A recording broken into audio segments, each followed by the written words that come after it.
Hi, this is a quick video on how to fix a rice cooker.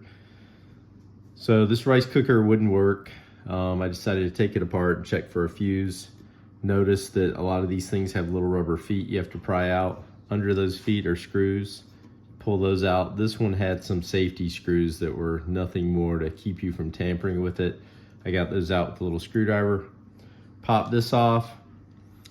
You can see where two wires come in from the plug. So they were connected here and here. I checked voltage. There was not 120 volts. So then I got a continuity checker or a voltmeter, and I checked between this lead and that one, this lead and that one.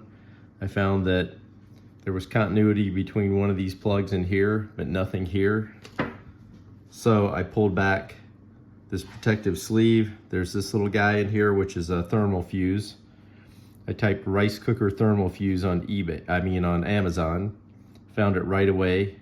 They are stamped, so if you read carefully under a magnifier, they'll tell you what temperature they are, and you can order these. They're about $8 for a pack of 10. So I just crimp this back on. I'm gonna put an eyelet on it and attach it, and the rice cooker will work, and then put it back together. Very simple.